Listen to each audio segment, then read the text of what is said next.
Hey everybody, it's John from the Hustle Daily Show. Before we get into the show today, did you know that HubSpot launched an AI chatbot that helps you build awesome campaigns at scale with just a few prompts?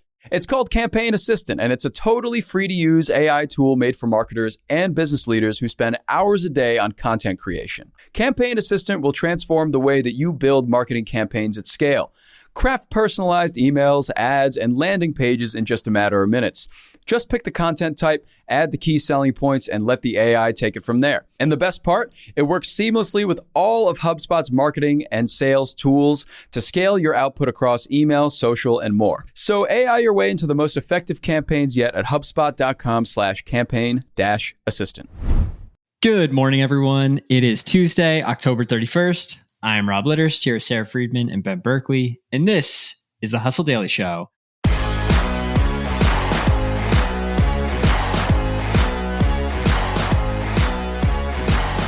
We have a lot to talk about on this Halloween. Happy Halloween and happy trick-or-treating, by the way. If you recently finished reading a list about the hottest new restaurants in your city, only to find that you can't get a restaurant at a single one, you're not alone. And it's because someone or something has already booked them. Just like in-demand concert tickets, restaurant reservations are getting snatched up instantly by bots as soon as they're posted. The people operating those bots then look to turn a profit on a growing number of reservation resale sites. It's a trend we'll talk about more in a moment, but first, let's catch up on everything else that's making headlines in the world of business and tech. First up, General Motors has a tentative agreement with the United Auto Workers Union, likely ending a costly 6-week strike. GM's deal closely mirrors the Ford and Stellantis deals that offer employees 25% raises over the life of the contract. Meta introduced ad-free Facebook and Instagram subscriptions to European users in response to increasing EU data regulations. The subscriptions will begin in November and start at $10.57 a month. Ben, what's going on with Meta here? Oh, just finding yet another way to monetize all of us, which is kind of just a trend across social media at this point. We also yesterday had Twitter/X.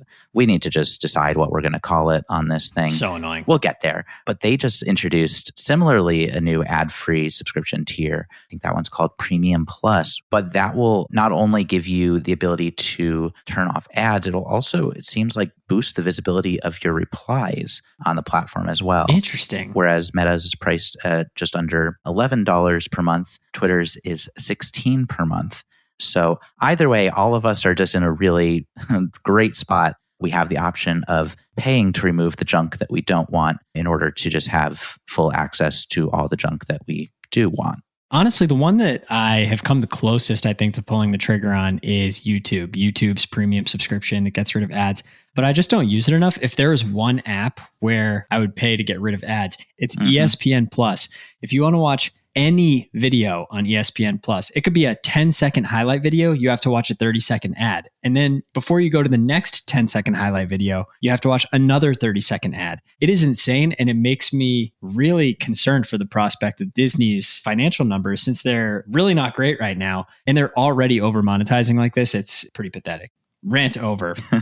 McDonald's beat expectations in Q3 with revenue rising 14% to $6.7 billion and global same-store sales growing 8.8%. The chain cited price hikes and marketing campaigns among reasons for the growth.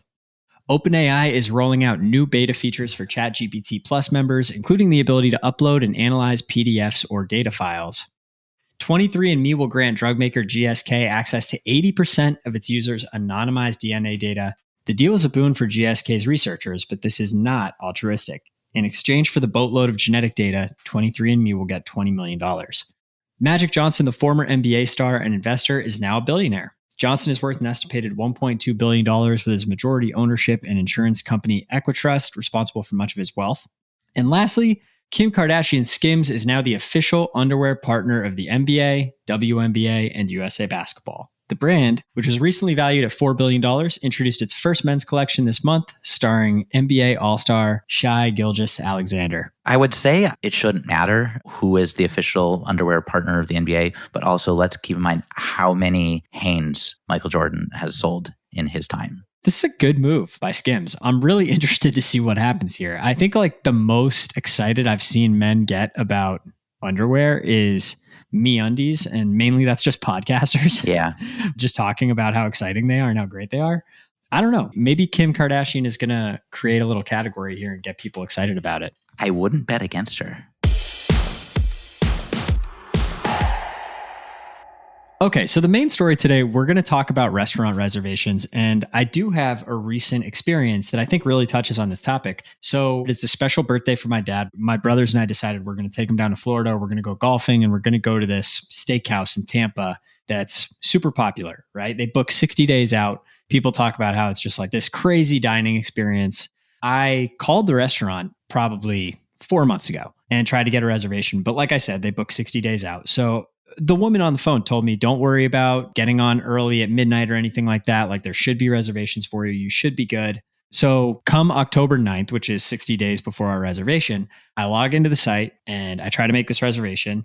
And there's literally no times available. And I'm just freaking out because this is kind of the linchpin of our entire trip for my dad's birthday. And so luckily I called a few hours later and spoke to somebody who's kind of a reservation specialist. And she somehow finagled a way for us to get a reservation at 9:30 p.m., which is very, very late for dinner, but I think it'll work for us. It's going to be fine. But it seems to be part of this trend that you wrote about, Sara, where it's becoming impossible to book a reservation at any good restaurant. And I'm curious, after doing your digging, what the heck is going on here? Like, why is it so hard to get a reservation at good restaurants?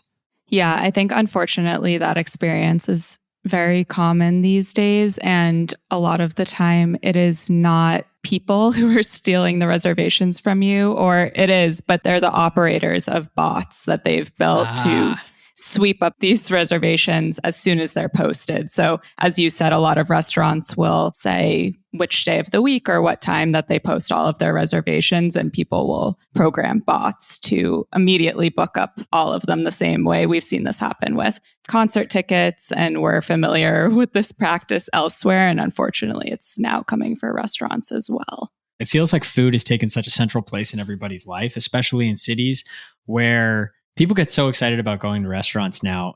I don't know, maybe the pandemic did something where it just creates this kind of sense of novelty where it's like you're actually getting out of the house. I mean, you look at documentaries like Jiro Dreams of Sushi, and then I think those same guys that did that documentary did Chef's Table. You look at a series like The Bear. I feel like interest in fine dining and food in general is just at an all-time high, which makes something like this actually possible. Are these bot users and aggregators, or are they actually making money on this? Yeah, I mean, I think everything you just said is spot on. I think post-pandemic, people are spending money on experiences and they want to get out of the house. But also, especially in major cities, these dinner reservations have like a status element. It's very tied to being in the right place and letting everyone know that you went to the right restaurant. But yeah, to your question, there are sites that are making quite a lot of money. There's one called Appointment Trader. So users buy and sell restaurant reservations, and the site takes a 20 to 30% cut of the sale price. And it said that $4.3 million in reservations have been sold on the marketplace in the last year. That's insane. Yeah, we know this is happening, but looking at the numbers is like kind of mind-blowing. And as I was looking into this, there's another site called Sita, and I looked, there's a Saturday night reservation for 2 people at an Indian restaurant downtown in New York City, which has great reviews and is new and is trendy. But I mean, to be fair, it's not like an institution or anything too crazy. And the reservation was listed for $480. This is just to get in the door. So it's pretty fascinating. Before you order. Yeah. Ben, are you paying $480 to get in the door? I'm not paying $400 after I'm in the door. So no, though I'm sure it's very good. And now Indian food sounds excellent. But this feels bad for restaurants. You know, I feel like it just looks bad even if they're not part of this.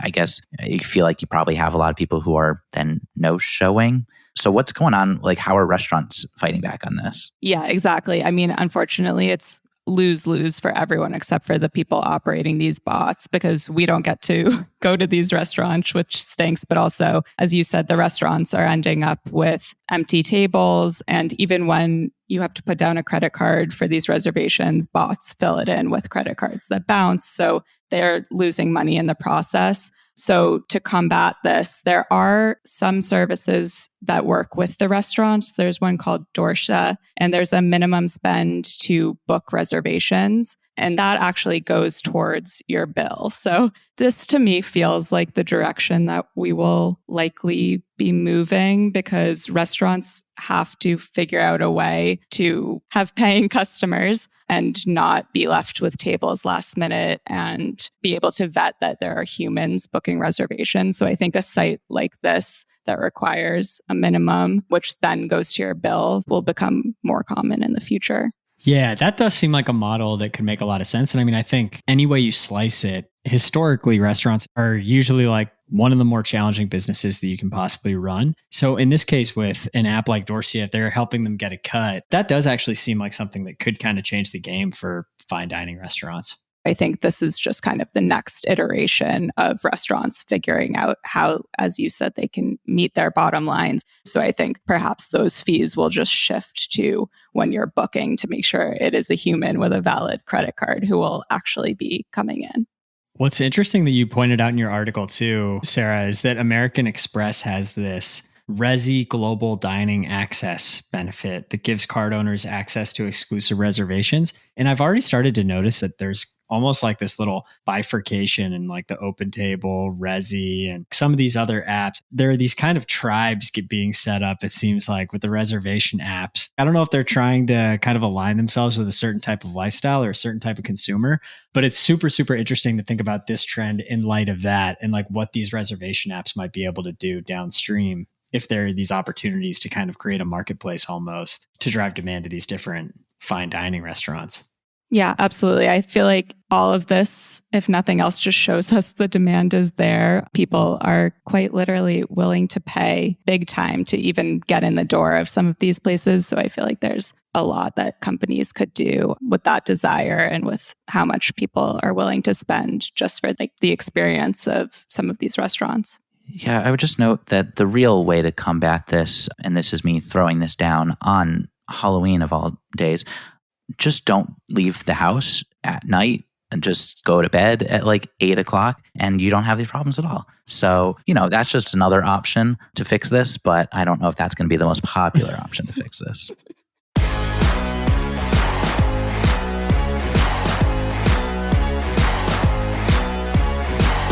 All right, that is going to do it for us today. Thank you for tuning into the Hustle Daily Show. We are a proud part of the HubSpot Podcast Network. Our editor today is Robert Hartwig, and our executive producer is Darren Clarke. We've got a lot more tech and business coverage in our newsletter. If you're not subscribed, go get yourself signed up at thehustle.co/email. Have a happy Halloween, and we will see you tomorrow.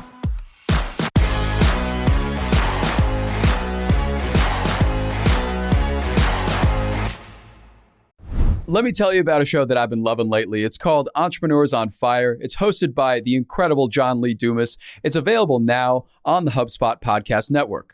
Entrepreneurs on Fire stokes inspiration and shares strategies to fire up your entrepreneurial journey and create the life that you've always dreamed of. I'm a big fan of this podcast. It has energy, it has value, and it's all about learning about entrepreneurship. I was just listening to an episode the other day. JLD interviewed Jay Rogers, who was such a wealth of information. He kind of went into how entrepreneurship chooses you. You don't necessarily choose it, and that failure only happens when you stop trying to win. A lot of gems in this one. So I highly recommend checking out that particular episode along with the rest. So go listen to Entrepreneurs on Fire wherever you get your podcasts.